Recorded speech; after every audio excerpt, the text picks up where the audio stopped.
নমস্কার বন্ধুরা, তোমরা সবাই কেমন আছো? আশা করি তোমরা সবাই খুব ভালো আছো আর আমিও ভালো আছি। তাই আবারও তোমাদের সাথে চলে আসলাম নতুন আর একটা ব্লগ নিয়ে।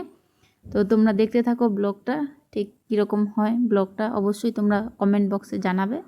তো এই তো আমরা বাড়ি থেকে বেরোয় আসলাম, এখন চলতেছি। রাস্তা যা খারাপ, এই অবস্থা রাস্তার মানে বলার মতো না।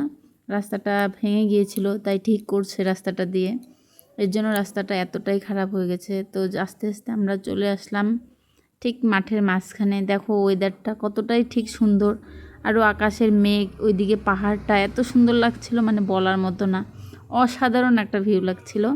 তো আমাদের সঙ্গে আরও দাদা যাবে, দিদি যাবে, বৌদি ওরা যাবে। ওরা ঠিক একটা মন্দিরের পাশে দাঁড়িয়ে আমাদের জন্য অপেক্ষা করতেছিল। আর আমরাও ঠিক যেতে যেতে ওদের কাছে গিয়ে ঠিক পৌঁছে গেলাম আমরাও। তো দেখতেই পাচ্ছ তোমরা মন্দিরের গেটটা, এটা একটা শিব মন্দিরের গেট। ঠিক আমরা চলতে থাকলাম ঠিক রাস্তা দিয়ে। ওই যে দাদা আর ভাইস্তা ওরা আগে চলে গেল, সবার প্রথমে দাদা আর বৌদি আছে, তারপরে আমাদের পিছনে আছে আমাদের দিদি। তো আমরা চলছি এখন, দেখি কোথায় যাওয়া যায়। ওরা সবাই বলতেছিল যে চল, গেলে দেখতে পারবি। তো সেই জন্যই দাদাদের সাথে যাওয়া। যদিও এই রাস্তাটা দিয়ে আমি প্রতিদিনই আপ ডাউন করি, সকালবেলা যাই, বিকেলে আসি, যেহেতু আমি ডিউটিতে যাই এই রাস্তা দিয়ে প্রতিদিন আপ ডাউন করি। রাস্তাটা যদিও ভাঙা, কিন্তু করার কিছুই নেই, এই রাস্তাটা দিয়েই যেতে হয়। যেতে যেতে ঠিক এই কোম্পানির কাছে চলে আসলাম। এটা একটা ভুজিয়া কোম্পানির সামনে। ওইদিকে আর একটা কোম্পানি আছে, এটা হচ্ছে এসকে সাগর ইন্ডাস্ট্রি বলে এটাকে। এটা একটা স্টিল কোম্পানি। তো এইদিকে অনেক কোম্পানি আছে, আরও সামনে অনেক কোম্পানি দেখাবো তোমাদেরকে। তো তোমরা দেখতে থাকো। কিন্তু আমার তো মনে হচ্ছে এখন সামনে রাস্তাটা আরও অনেক খারাপ, ওর জন্য মানে ভিডিওটা ঠিক ভালো বোঝা যাচ্ছে না, মানে নড়াচড়া করছিল ভিডিওটা, ওর জন্য। আর এদিক দিয়ে অনেক প্রচুর মাছ পাওয়া যায়। তো ছোট ছোট বাচ্চাগুলা বা বড় মানুষ সবাই বড়শি দিয়ে মাছ ধরে এই সাইডে। আমি যখন সকালে যাই তখনও দেখি অনেককে মাছ ধরতে, আবার আসার সময়ও দেখি। তো আমরা যেতে যেতে তো চলছি, আর একটা কোম্পানি পেরিয়ে গেলাম। এটা একটা চকলেট কোম্পানি। তো এই কোম্পানিটাও পাড়িয়ে আসলাম। দেখো রাস্তার পরিস্থিতি, দেখো দাদার নতুন বাইক, তথাপি বাইকটা ফেসে গেছে। ভাইস্তা বাইক থেকে নেমে গেল। এবার দাদা এখান থেকে একটু যাওয়ার চেষ্টা করতেছে। তো দেখা যাক, দাদা মনে হয় আস্তে আস্তে আস্তে আস্তে এগিয়ে যাবে এইভাবে। তো আমরাও দাদার পিছনে আছি। তো আমাদের থেকে পিছনে আবার দিদি আছে। তো আমরা আবার চলতেছি। দাদা তো অনেক দূর এগিয়ে গেছে, দাদা আর বৌদি। দেখি দাদা আর বৌদিকে যে এখন কোথায়, এরকম দেখো আমরা মেন রোডে এখন চলে আসলাম। এবার মেন রোডে আসে, তো আমরা মেন রোডে উঠলাম। মেন রোডের রাস্তাটাও ভালো করতেছে, যেহেতু এই যে এইখানে এসে দাঁড়ায় আছে দাদা বৌদি। আবার এখন ভাইস্তা গাড়িটা চালাচ্ছে, দিদি বসছে পিছনে। এই তো চলতেছি আমরা। আর দুই ভাইস্তা দাদা ওরা আবার আর এক বাইকে আছে। তো আমরাও চলতেছি এখন ওদের সাথে। দেখি, এই সময়টা এরকমই মনে হচ্ছিল যে এই পথ যদি না শেষ হয়, কারণ এরকম একটা গান মনে আসার কারণ এটাই।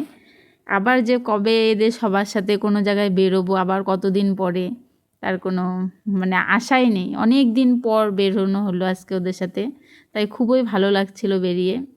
যেহেতু আজকে রবিবার ছিল, রবিবার দিনটা একটু ঘুরতে ভালোই লাগে। তো সবাই বেরিয়ে গেলাম ওর জন্য। তো চলো, এই যে ওরা আবার আমাদেরকে ওভারটেক করে গেল। এবার আমরা সবার থেকে পিছনে বললাম, আর ওরা সবাই আগে চলে যাচ্ছে। তো আমরা ওইভাবে যাচ্ছি। দেখি, সারপ্রাইজেই থাকলো কোথায় যাচ্ছি এখনও জানি না, যেহেতু দাদা নিয়ে যাচ্ছে আমাদেরকে। দাদা বললো চল ঘুরতে যাব, সেই হিসাবে আমরা বাড়ি আসলাম ঘর থেকে। দেখি, এই তো সামনে এটা একটা 3 আলি। এখানে সন্ধ্যা হলে বাজার বসে ছোটোখাটো, মানে সবজি টবজি, অল্প কাপড়, এরকম কিছু জিনিস পাওয়া যায় এখানে। যেহেতু কোম্পানির কাছে এখানে অনেক লোক ভাড়া থাকে, সেই হিসাবে একটা মানে বাজার বসে ছোটোমাটো। এই যে সামনে আরও মানে মেন কোম্পানির এখানে চলে আসলাম। এইদিকে দুই সাইডে সব কোম্পানি। রাস্তা মানে এটা পুরাটাই খারাপ, ব্রহ্মপুত্র ব্রিজটা হচ্ছে, তো এর জন্য রাস্তার দিকে ঠিক হচ্ছে। ব্রহ্মপুত্র ব্রিজের সাথে এই রাস্তাটা যাবে। এটা প্রথমে সিঙ্গেল রাস্তা ছিল, তো এখন এটা 6 লাইন হবে রাস্তাটা। এর জন্য মানে রাস্তাটা পরিস্থিতি এতটাই খারাপ হয়ে গেছে। তো দেখি, আমরাও যাচ্ছি এখন। দেখো পরিস্থিতি, রাস্তার এত ধুলা রাস্তাতে, মানে ধুলি বলার মতো না, এত ধুলি। যদিও আমরা হেলমেট পরেছিলাম, তথাপি এতটা ধুলি রাস্তাতে, মানে কি বলবো আর। ওইদিকে পাহাড়টা কিন্তু দেখতে এতটাই সুন্দর লাগতেছিল, মনে হচ্ছিল একদম পুরা সবুজ পাহাড়টা। এখন গাড়ি দিয়ে দিল আমাকে, আমি চালাচ্ছি আর মিস্টার বসছে, কারণ মিস্টারের এখনও ড্রাইভারি লাইসেন্স নেই। তো আমরা চলে আসলাম এখন যেখানে আসার গন্তব্যস্থলে। দাদা স্কুটিটা রাখলো, এবার আমি রাখছি স্কুটি। এবার মিস্টার দাদাকে জিজ্ঞাসা করলো, দাদা আমরা কোথায় আসছি? তো দাদা দেখিয়ে দিল যেহেতু আমরা বনলুইতে আসছি, এটা একটা হোটেল, এইখানে রেস্টুরেন্ট একটা, সেইখানে আসছি। তো দাদা বলতেছে কাম, ওয়েলকাম। তো আমরা এখানে দাঁড়িয়ে আছি, কারণ আমাদের সাথে যেই দাদাটা আসছিল ওই দাদাটা একদমই নতুন এখানে। তো দাদাটা বনলুইত হোটেলটা পার হয়ে অনেক দূর আগে গেছে। তো দাদা আবার রাস্তার ওইখানে যায় দাঁড়ায় আছে। তো বৌদি আবার ওদিকে আগে যাচ্ছে দেখার জন্য যে সামনে আর কি আছে। এখানে দিদি দাঁড়ায় আছে, আমিও দাঁড়ায় আছি। তো এখন আমরা ভিতরে ঢুকতেছি আর মিস্টার পিছন থেকে ভিডিও করতেছে। দাদা এখন আছে পিছনে, আমরা দেখি। তো বিচ্ছুটা আবার মোবাইলটা নেওয়ার জন্য টানাটানি করতেছিল, এটা একটা বিচ্ছু, কিন্তু বিচ্ছুটাকে মোবাইলটা যদিও হাজব্যান্ড দিল না। এবার আমরা বসলাম, এই তো ভাইসটা দেখো সব দাঁতগুলো দেখাই দিল। আমরা যদিও ওকে ইয়ার্কি করতেছিলাম যে দাঁত ভাঙা বুড়া, দাঁত ভাঙা বুড়া, ওর জন্য একটু মনটা অন্ধকার করে ইসে করে ফেললো। তো আমরা এখন বসে আছি, বসে থেকে অর্ডার দেওয়ার জন্য মেনু কার্ডটা আসছে, তো দেখতেছি দাদা নিয়ে আসলো আবার। তো এটাই দেখা চলছে। তো বিচ্ছুটা আবার এটাতে একটু ওস্তাদিগিরি করতেছিল, দুইজনেই বিচ্ছু বলা যায়। দাদা আবার এখানে ফটো উঠতেছিল, তো সেলফিটা দাদা উঠতে পারতেছিল না, যদি ওই দাদার মোবাইল ছিল। তো এখন ওই দাদা আসবে, এসে আবার এই দাদার সাথে ফটো উঠবে, বলবে এটা এইভাবে, মানে দাদা একটু দেখাই দিবে আরও ফটোটা ওঠার জন্য। তো এতে ফটো উঠলাম। দেখো খুবই সুন্দর যেটাকে বলে হোটেলটা।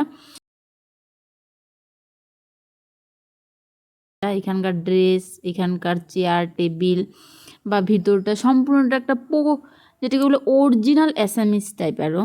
দেখো এখানকার দাদাগুলো যে খাওয়া দিয়েছিল সব অ্যাসামিস ড্রেস পরা। তো ফাইনালি আমাদেরকে দিয়ে দিল এখন খাওয়ার। তো আমরা এখন বসছি, আমাদেরকে দিল। তো আমরা এইখানে খাওয়া দাওয়ার জন্য দেখো কী কী দিল। এটা একটা আলু সিদ্ধ, প্রথমে দিল আলু সিদ্ধ, তারপরে ছিল বোধহয় এটা একটা ডাল, এটা ছিল মাসকালার ডাল, এটা ছিল পায়েস, তারপরে এটা ছিল একটা ভাজি, এটা হচ্ছে অ্যাসামিসে বলে খার আর আমাদের বাঙালিতে বলে এটা ছ্যাঁকা। তারপরে হলো গিয়ে একটা সবজি, আর মাংসটা পরে আসবে, পরে নিয়ে আসবে যদিও। তো একটা চামচ দিল পায়েস খাওয়ার জন্য, কিন্তু চামচটা এতটাই ভারী আমি রাখার জায়গা খুঁজে পাচ্ছিলাম না। যদিও এটা ছিল মিস্টারের থালিটা, তো এটাও একবার দেখিয়ে দিলাম তোমাদেরকে। তো এই তো মিস্টার খাচ্ছে এখন, আমার খাওয়া অলরেডি হয়ে গেছে। তো আমি হাত ধুয়ে এসে ভিডিওটা করলাম। আমার খাওয়া শেষ, তো মিস্টার খাচ্ছে, দিদি খাচ্ছে, ওইদিকে ভাইস্তা দুইজনও খাচ্ছে, আর ওই সাইডে বসছে দাদা, ওরা দাদা বৌদি। তো ওই তো ওদেরকেও তো একটু দেখানোর চেষ্টা করলাম তোমাদেরকে, ওই যে। তো ওরাও খাওয়া দাওয়া করতেছে এখন। তো আমি দাদাকে একটু দেখালাম, দাদাকে বললাম দাদা একবার হাই বলো। তো দাদা পুরো লজ্জা পেয়ে গেল, এর জন্য দাদার কাছ থেকে ক্যামেরাটা নিয়ে আসলাম। তো কি আর করা যাবে, দাদা যেহেতু লজ্জা পেলো, তো মিস্টারকে আর একবার দেখিয়ে দিলাম তোমাদেরকে। মিস্টারের খাওয়া এখনও শেষ হয়নি। তো এবার খাওয়া দাওয়া আমাদের শেষ, আমরা একটু ফটো টটো ওঠার জন্য বাইরে একটু দাঁড়ালাম, ফটো উঠলাম। এবার দিদি আগে আগে চলছে, আমরাও চলছি, মানে এখন বাড়ি যাওয়ার পালা। তো দাদা আবার দিদিকে ডাক দিল যে এদিকে আয়, একটা ফটো উঠবো। ওটা হয়ে গেল, ফটো ওঠার পরে আমরা সবাই রুমে চলে আসলাম। তো রুমে আসার পরে আমি ঘুমিয়ে পড়েছিলাম, তো এখন ঘুম থেকে উঠলাম। তো আজকের ভিডিওটা এতটুকুনি ছিল। যদি তোমাদের ভালো লাগে অবশ্যই লাইক কমেন্ট শেয়ার করবে, আর যদি ভিডিওটাতে কোনো ভুল হয়ে থাকে কমেন্টের মাধ্যমে অবশ্যই আমাকে জানাবে, আমি ভুলটা শুধরে নেওয়ার চেষ্টা করব। তো তোমরা সবাই ভালো থেকো, সুস্থ থেকো, ভগবানের কাছে এই প্রার্থনা করি। দেখা হচ্ছে আবারও নতুন কোনো ভিডিওর সাথে। Good night, bye bye.